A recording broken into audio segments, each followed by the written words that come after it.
Good. So here we are. So talk in our series on the Dhammapada. So this text that is really, really close to the heart of many, many Buddhists. You feel with this text that you get close to the person of the Buddha. You get close to a sort of historical person who said things to other historical people. It's one of the reasons why I love the Dhammapada. And this this talks on mindfulness. We're going to look at what the Buddha said in the Dhammapada about mindfulness. Actually, we're just going to look at one verse on mindfulness. So there was when I was thinking about this, I was reminded of a conversation I had with a mitra called Tom Clark about mindfulness, and he had come up. He's a very, very bright guy. He's come up with a mathematical proof of how mindfulness improves your life, which I was quite persuaded by. Actually, I listened to him. I thought, oh, that's really, really quite good. So I texted him thinking, oh gosh, I've got talk tomorrow. Maybe he could tell me it. So he texts me back and he says, do you understand the mathematical process of integration as an aspect of calculus? So I sort of faltered at that point and said, I think it's something to do with square roots. I was kind of tracking back to my maths A level, you know, but that's as far as I could go. Anyway, I couldn't quite follow it, and I won't give you a full sort of account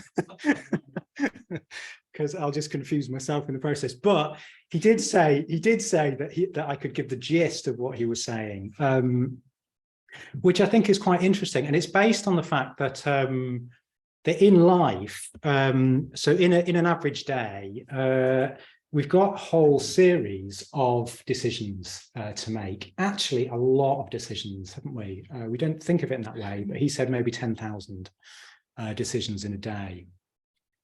You know, from do you put the spoon back there or do you put it back there? So most of them are pretty inconsequential. But he said maybe 100 of them have an impact on the quality of your day. And maybe one of them might have a significant impact on the quality of your day. And if you practice mindfulness, you develop a greater awareness of yourself, of your own needs, and the situation of others, situation at large. And even if that has just a very, very small incremental effect, it can mean that the decisions you make are slightly improved in terms of the quality of the decisions. Yeah, but then of course that's if you continue to practice it, that's cumulative, and if you make a good decision one day, that has a knock-on effect on the next day. So that's the kind of gist of it. I was quite persuaded by it. You can sort of feel the logic of it. I'm sure we've all got our own experience of, but it's sometimes difficult to quantify. Even if you've been practicing for a long time, you can kind of think, is it really making a difference? Particularly if you're practicing it, because you can't tell what it'd be like if you're not practicing it, because you're practicing it, yeah. And I've talked to people like that actually sometimes when you stop, that you realize, oh, right, it just sort of improves the quality of my life in a way that I can't quite quantify. So I was quite struck by this mathematical proof of how it works, but my maths fell short of fully understanding it. Yeah, so I think, you know, most of us know this, don't we, that actually mindfulness just has a cumulative effect and improves the quality of your life. But what the Buddha says about mindfulness goes much, much further than that. So this is what the Buddha says. Mindfulness is the way to the immortal. Unmindfulness, the way to death. Those who are mindful do not die, whereas the unmindful are like the dead. So that's a bit stronger, isn't it? Than it improves your life. Just a teeny weeny bit stronger. mindfulness is the way to the immortal. Unmindfulness, the way to death. Those who are mindful do not die. The unmindful are like the dead. And when he said that, it sounded something like this. Apamado amatapadam. Pamado makuno padam. Apamata na miyanti. Ye pamata yata mata.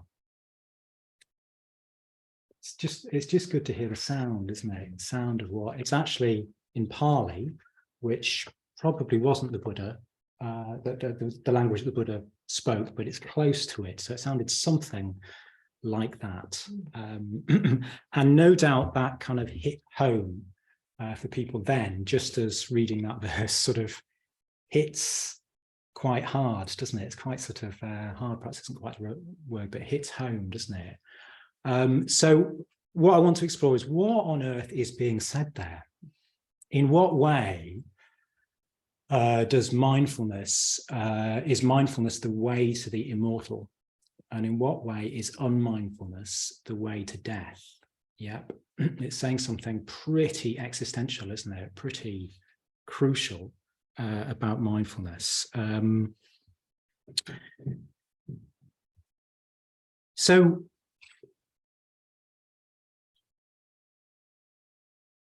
the Buddha is talking about mindfulness from within the Buddhist perspective as clarified 2,500 years ago. So that perspective is that the spiritual life is a solution to the endless round of birth, death, and rebirth. Yeah, and death, and rebirth, and death, and rebirth. That was the perspective of people back then. So enlightenment as the sort of solution to this realm of death, essentially. That's the way that people would have heard what he's saying. So enlightenment, another word for enlightenment is the deathless. Amata, it means the deathless state. So it's a synonym for enlightenment. So mindfulness is the way to the immortal. Mindfulness is the way to enlightenment. That's what's being said, but it's being said within this Buddhist perspective. And that Buddhist perspective might be quite alien to what brought us along to the spiritual life. The whole aspect of sort of rebirth, the whole teaching of rebirth, quite sort of alien to us, to many of us perhaps. But anyway, that's the sort of framework within which he is saying these words. Sangharakshita, our founder and teacher, my teacher, he points out or teaches that you can practice the Dharma with or without taking up that view of rebirth. Both are possible, at least at the outset. So it's not necessary to kind of take on rebirth in order to sort of put it into practice. And that is because the whole mechanism of rebirth, or rebecoming, as it's probably more correctly termed, is going on now. So it's driven by our attachment to the notion that we are a fixed or unchanging self. Yeah, that's what drives this whole process of death and then being reborn into another stream of consciousness and another body. It's this attachment to the notion that we are a fixed and unchanging self. That's what drives it. And that is going on right now, as much as in the whole sort of rebirth process. So for that reason, we can get to grips with this this teaching in this life, if you see what I mean.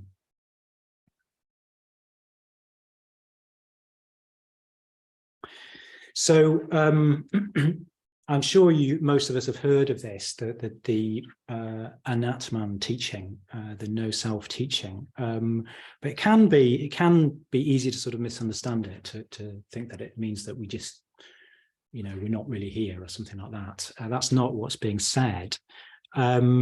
What's being said is that because of the notion of a fixed self, which is sort of, it's not thought out, we're sort of born with it. It's just there in our sort of sense making of this experience of life. But out of that, what we do is we cling to this body and cling to this mind. And we try to defend from what's painful and threatening, and try to promote and pull towards us what's kind of pleasurable and affirming.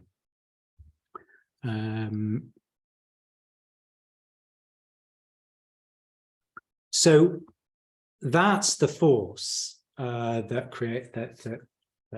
means that we're reborn, but it's the force that's determining our lives sort of right now. Yeah, so that's the point. We can kind of explore this kind of right now. But yeah, Buddhism is saying that self isn't a fixity. It's not fixed. That's essentially what Buddhism is saying. That instead we are a process. We're a process of becoming. That's what we are, a process of becoming. So there is their kind of change and growth possible. And that is because we're not fixed. We aren't a sort of fixed self. So the word for becoming is bhavana, as in metta bhavana. So that process of sort of cultivating ourselves, cultivating our mental states, sort of creating ourselves, is what Buddhism is saying we are. Yeah. So kind of just speaking sort of in example, I guess, you know, just looking at the body, it's saying that the body, there is nothing kind of static in the body. Absolutely nothing. We sort of know this, don't we, scientifically, that our cells kind of change every, is it 7 years or something like that? Actually, it depends on what parts of the body, but there are constant kind of processes kind of churning away in the body. Nothing in our physical experience static. Nothing in our mental experience is static. It's all process. It's all bhavana. It's all kind of changing.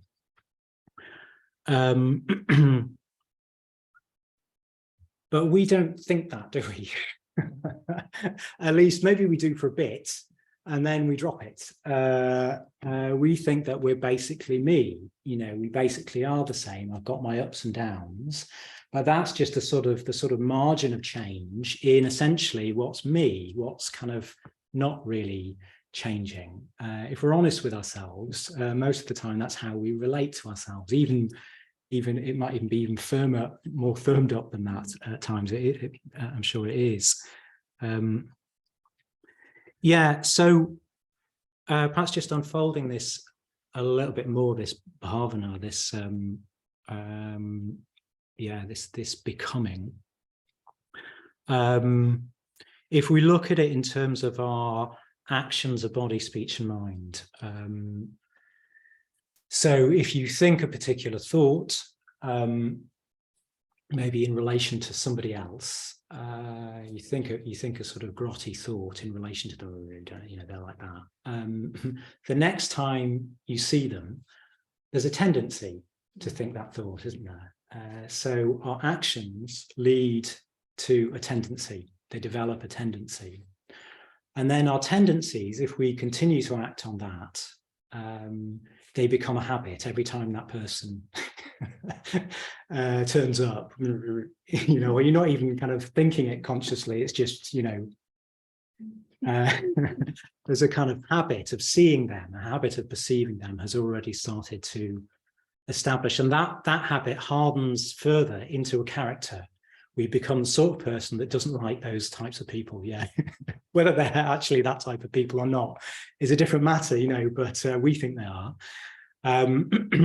So in that way, kind of, we do sort of solidify, don't we, to have a kind of a certain sort of stasis, a certain kind of set kind of character.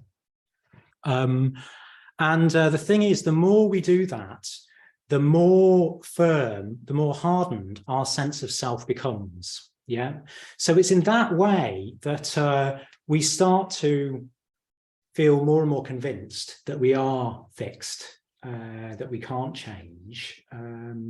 But can you see how really that is a process? What we do is we don't see the process as process. We mistake it for a fixity. Yeah. And we call it a self. It's not thought out. This isn't thought out. It's kind of deeply intuitive or instinctive, if you see what I mean. But that's kind of more like what's actually going on. Yeah. So this is the perspective within which the Buddha is saying mindfulness is the way to the immortal, unmindfulness the way to death. Those who are mindful do not die, whereas the mindful are like the dead. This is the perspective, this perspective of that we're kind of perpetually creating ourselves. Yeah. Yeah, without having to take on rebirth. Yeah.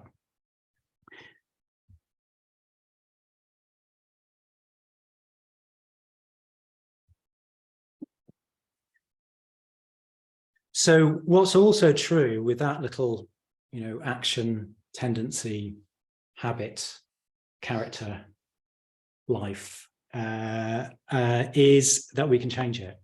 Yeah, because we are bhavana, we can change how we act, which can develop different tendencies that we can then act on.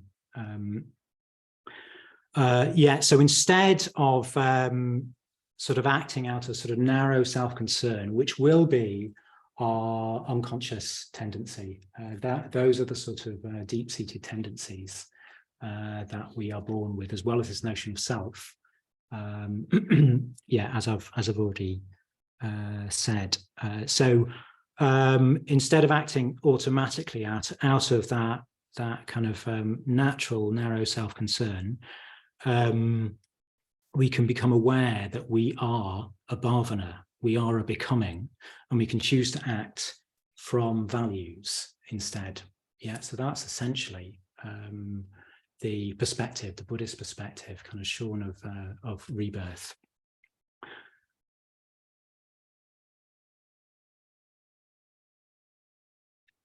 So yeah, I think you can probably see what the Buddha's getting at. That if you're within the rebirth perspective, mindfulness can take you out of that. Mindfulness can take you towards enlightenment. That's what he's saying. And the unmindful are like the dead. So the point about that, the unmindful are like the the unmindful are forgotten it.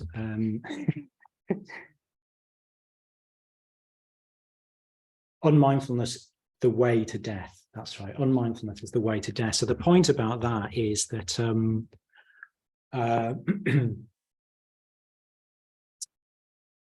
if you're going to be, if you're alive, it's just intrinsic from that, within that rebirth perspective, that you're going to die, and then you're going to be reborn, and then you're going to die again and reborn. So that's why sometimes the Buddha elsewhere talked about it as this realm of death.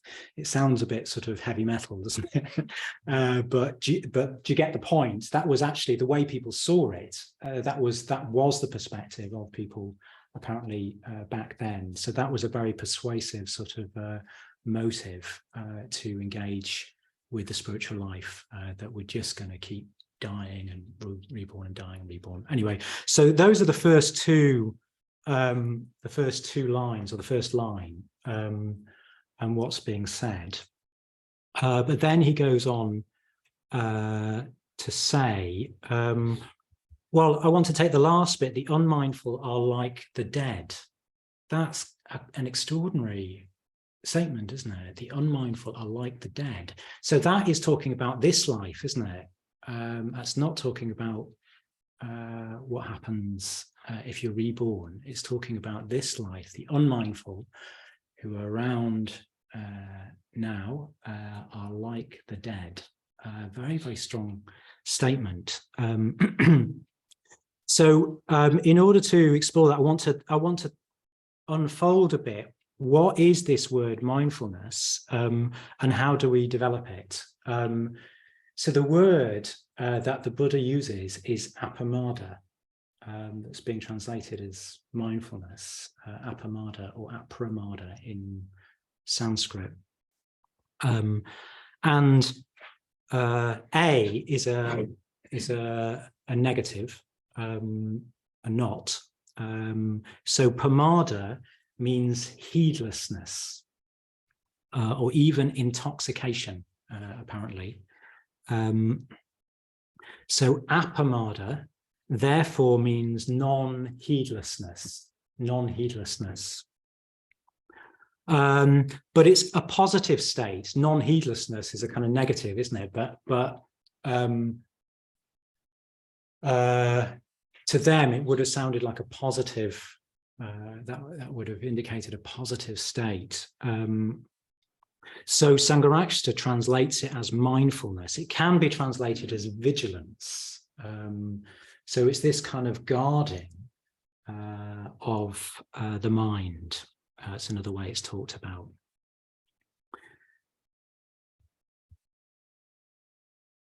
So another little quote actually from Subhuti's book, Mind in Harmony. He says this quality of mindfulness or apamada is awake to the moral quality of one's volitions, a steady receptivity to the messages delivered by conscience, and then it's concerned with will. So just read that again, because I was really struck by that. So it's awake to the moral quality of one's volitions. So volitions is related to the word will. It's that which drives us, will, volition.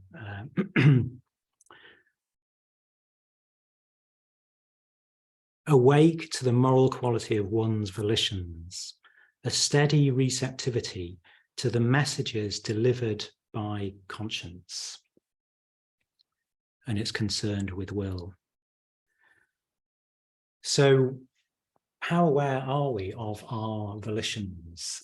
How consistently are we aware of what's kind of driving us? And how consistently is our conscience kind of awake to the consequences of those particular volitions? Is this a sort of, where is this leading sort of ethically? How much is our conscience sort of in communication, if you like, with our awareness, our apramada, of our volitional sort of states and streams? That's sort of what's being got at. And interestingly, Sangharakshita says it's not a quality that one achieves, but an activity or process that one engages in. I was quite struck by that. It's an activity, it's something that we do, or a process that you engage in.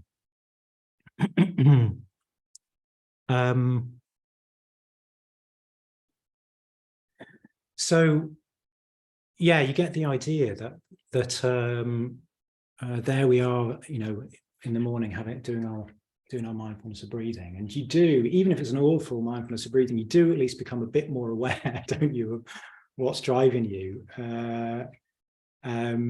even if it's just, oh my God, I'm kind of massively distracted and I didn't realize that is a step forward. Sometimes you think, you know, I didn't get anywhere, but then you find in your day you're a bit better off for having meditated. It's odd. Sometimes like a seemingly really bad meditation is really, really helpful because you realize you're a bit all over the place. So you don't send that, you don't press send on that email that you know is going to, you know, cause you and you a lot of strife. Yeah.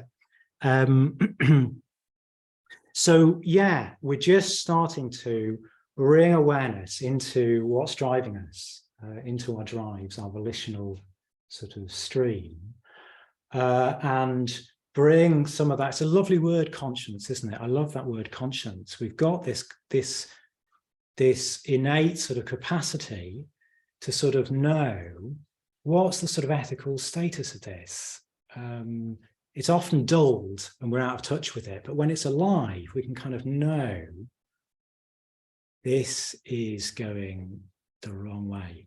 You know, we sort of know that, we know where this leads. And that can have a modifying effect. Conscience has got power to it, hasn't it? So what we're not talking about with appramada is some sort of cold, cerebral, mechanistic kind of quality control. Yeah. Because that's not the way we work. We are volitional. We're kind of volitional beings. So some sort of control center up here saying, oh, that's a bad idea, you know, is not going to cut it. It's not going to change our volitional sort of habits, is it? It's not going to be convinced. I'm sure we've all tried that. Try and talk yourself out of, you know, it just doesn't work, does it? It's a sort of metaphor of control. Control isn't going to work. What appramada is deeper than that. It's more human than that. So yeah, I really like this kind of receptivity to conscience. I really, really like that. Our conscience needs to be alive. It's wonderful, isn't it, when your conscience is alive and you're just able to see what's going on in your mind and feel fully behind not going there. Yeah, you just know, let's not go there. It's not a struggle. Sometimes it is a struggle, isn't it? I know, but sometimes when our conscience is sort of fully alive, we can just go, don't go there. Don't do that. Don't act out that. Yeah. And similarly, when you know, if it's a positive volition, if it's a skillful volition, our conscience kind of sees that directly, recognizes that, act on that. Yeah. So this is kind of something of this kind of quality of Bhante said it wasn't a quality, didn't he? There's something of this activity of appramada. So what you can start to see with this is a kind of a constantly aware, vigilant sort of choosing. It's not deep enough word, but sort of choosing, deciding over which impulses that are present in our mind to give our attention to act out of, and which ones not to, as an ongoing sort of stream of vigilant attentiveness. Yeah, it's a lovely evocation, isn't it? I find that really, really lovely, if that's the right word. And what it brings to mind for me is this one way that the spiritual life is talked about, which often falls flat, is the taming of a wild animal. The taming of a great elephant or a bull sometimes. You know, tame sounds a bit tame, doesn't it? So the metaphor never quite works, I find. At the same time, there's something about it that I like. And what I like is the sense of this, all of this sort of the free-flowing energy that you can see in the animal world. It's lovely, isn't it? Seeing, if you see a dog that's been let off the leash and it just goes, doesn't it? And you want to do that, don't you? It's like, can I do that too? It's sort of so free and liberated. They're sort of made to run just this free-flowing energy, all this available energy. That's what I love about this metaphor. You know, so much of the time our energy is not available to us, is it? It's kind of blocked, and or we're kind of trying to control it, you know. Our emotions are kind of wanting to do this, you know, wanting to say this, and kind of we're kind of holding it down, or you do let it go free, and it makes a complete mess of things, you know. Yeah, a lot of the time, not all the time, but it can be like that. But if it's tamed, if all of that energy is kind of tamed, it's kind of it's at the sort of willing service of something else, I guess. Back then, taming, domesticating animals was an extraordinary sort of advance in life. It enabled society to change in all sorts of ways. So I guess that's sort of what's behind the use of that metaphor. Yeah, it makes energy available at the sort of willing service of some civilizing sort of cause. I guess that's what's being got at. But I love it as a metaphor, that sense of all that available free-flowing energy, but at the sort of willing service, receptive to the spiritual life, made receptive to the spiritual life. The experience I've had of this most fully was when I met Sangharakshita, actually. He came for dinner with me at the community that I was living at, still am living at. I hadn't met him that many times, but so I was, you know, I had my eyes on him kind of most of the time, sort of. And I was really, really struck by this sense of the availability of his energies. It's impossible to describe, actually, but it was remarkable. I'd never encountered anything quite like it. So his energies, someone would say something and you could see that his awareness was sort of entirely congruent with a kind of an emotionality, an emotional sensitivity, would sort of respond, listen to what's being said, incredibly sensitively, incredibly sort of responsively.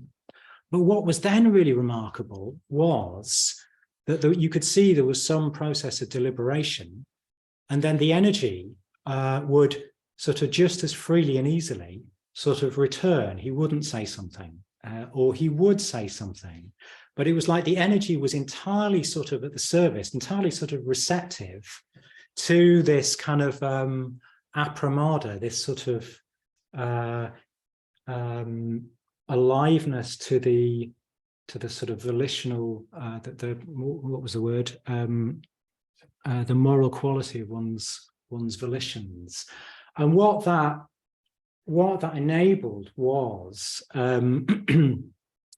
it sort of made all of that energy, responsiveness, and actually his sort of tremendous learning, it made it serviceable to, well, actually both his best interests, his spiritual interests, and those of other people. So so this appramada isn't just sort of getting through the day. Actually, the decisions we make can grow us or keep us stuck, limited, acting in the same sort of habitual way. That's what this becoming, this appramada can kind of enable. Anyway, I love that sort of metaphor of tamed, just as free and just as sort of willing as a wild animal, but that energy made available, made serviceable to the spiritual needs of oneself and others. So that's what this appramada is. And then I just wanted to say a couple of things about how to develop it.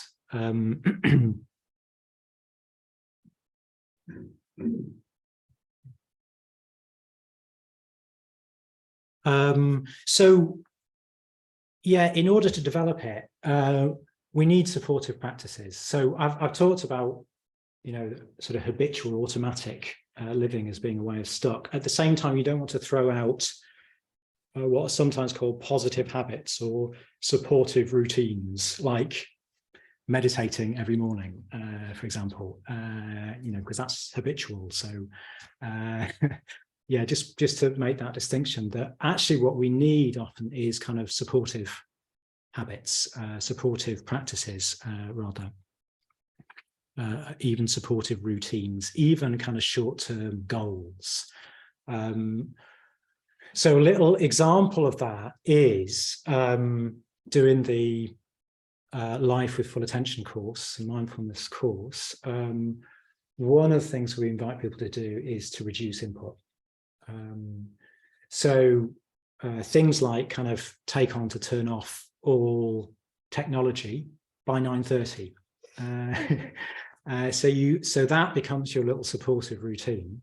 You do that, and then you see what happens. So if we do that, we start to become aware of our volitional tendencies. Yeah, most of the time they're driving our life, and we just sort of act them out. Do you see what I mean? So you need a definite sort of routine or sort of supportive practice or something like that to take on. And what I started to notice through doing that is that I was really surprised by it at the time. Actually, it was slightly before that. I'd given my iPad away, and that meant I couldn't, watch something at the end of the day. And initially I was quite kind of frustrated. And then I thought, oh, I'll just read a book, kind of second best, what else can I do? And then I really, really enjoyed reading the book, like much more than I can't remember what it was I was going to do on my iPad. And it was a bit of a revelation. And actually what we think is in our best interests is not always in our best interests, but it's only when we take on some sort of supportive routine that we start to discover that. So that, can you see how we need supportive routines to actually bring into awareness the volitions, the habits that we're acting out of. I started to discover now, there it was last week, the end of the day, the laptop's opening and the fingers going towards the on button.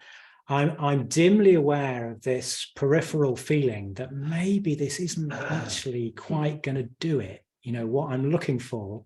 But I wasn't aware of that before. I was unaware of it. Yeah.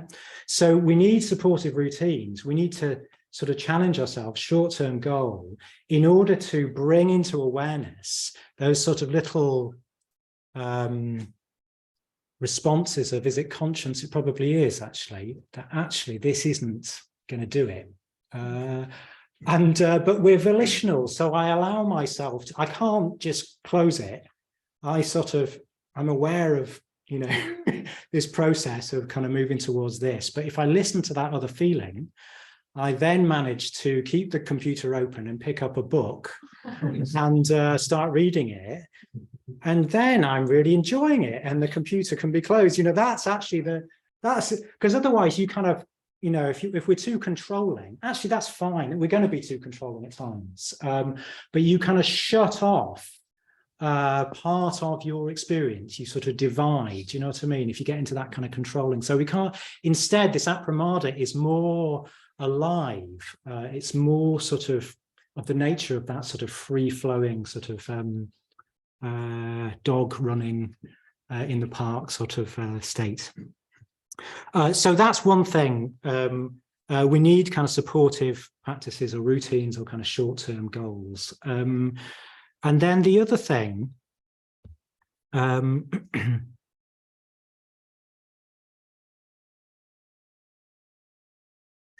is that the way we act creates our tendencies. It creates our tendencies, yeah? So in any one moment, when you kind of try and act differently, the tendency's already there, isn't it? And it's kind of pushing you to act in a particular way. So there I was on the phone, and I was on the phone to someone who'd had in their own admission, a difficult weekend, and they were being quite pointed with me. They were sort of taking out on me a bit. And I tend to, you know, in my worst moments, I get quite defensive. And I could feel this sort of wince of defensiveness as I was kind of accused of something that was completely off. But there was this other tendency there, just of positive emotion. If he caught me on a different time, that tendency wouldn't have been there. It was because I'd, done the metta bhavana, and then I've been doing this practice whereby I give something every day, and it's had a surprising effect on my positive emotion. So actually, what I wanted to say is that the choices we have in any one moment depend on how we've acted in the past. Yeah, do you see what I mean? That's what I'm trying to say. So our action creates the tendencies that present themselves in any one particular moment. Yeah, so this is the point about sort of meditation and bhavana, the metta bhavana. We act, it's a mental action, isn't it? In that sort of way, we sort of protect the mind from that sort of narrow, why are you speaking to me like that sort of response. Yeah.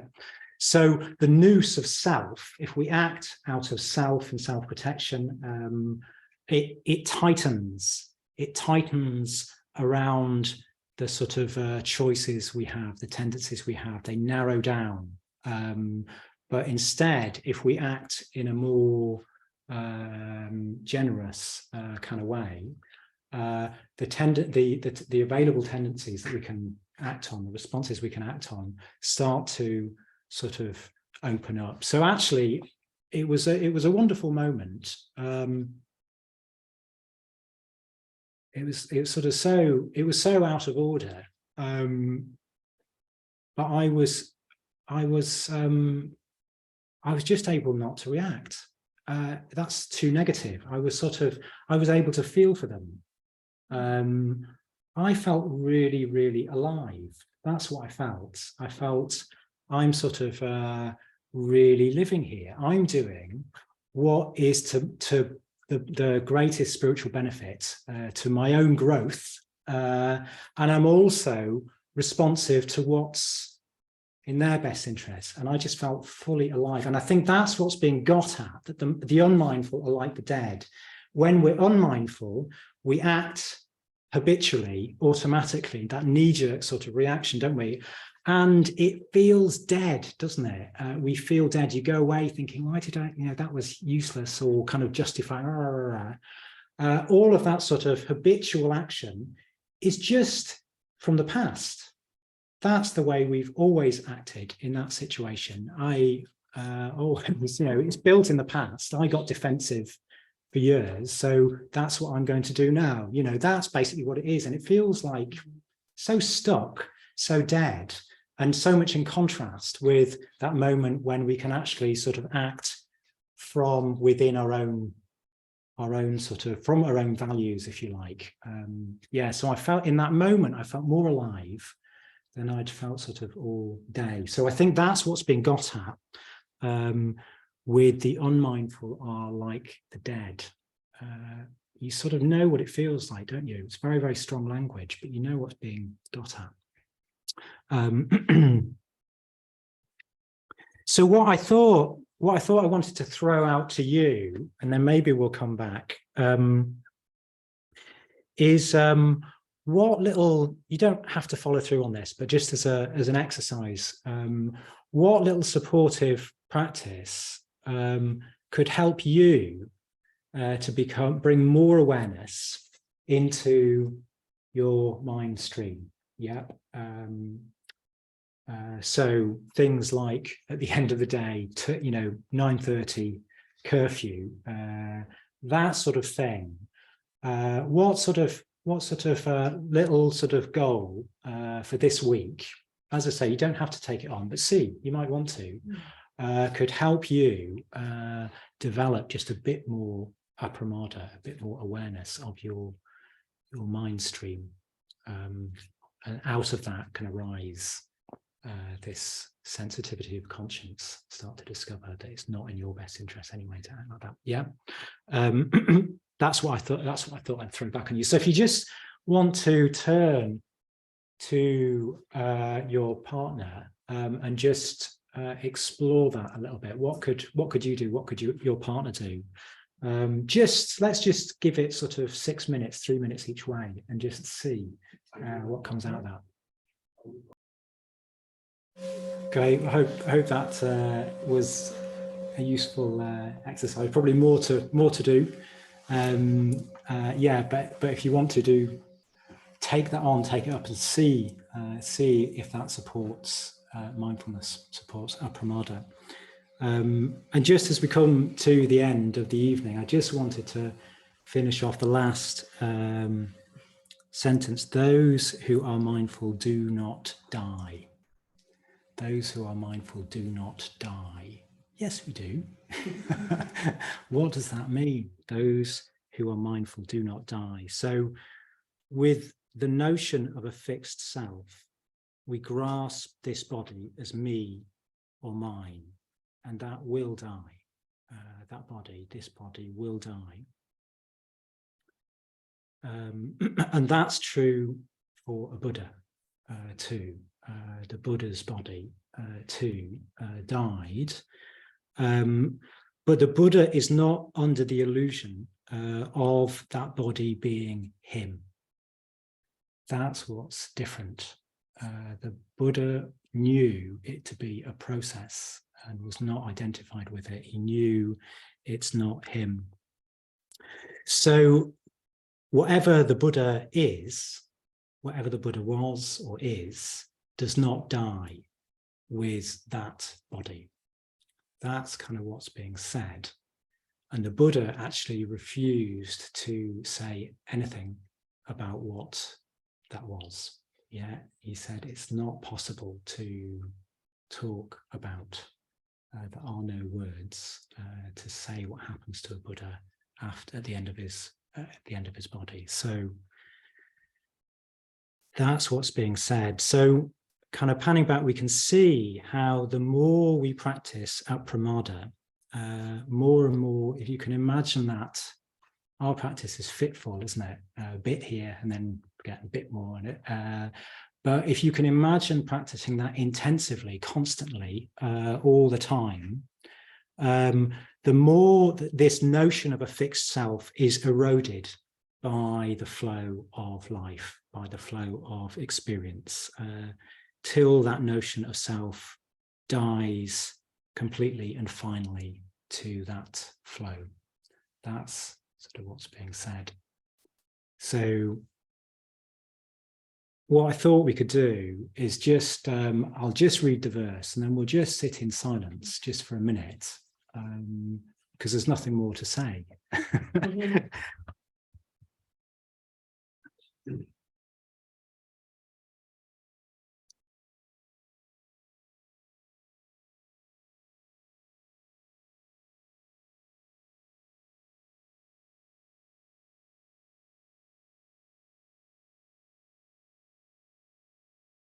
Mindfulness is the way to the immortal.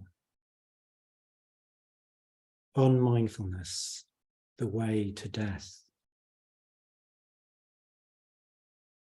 Those who are mindful do not die, whereas the unmindful are like the dead.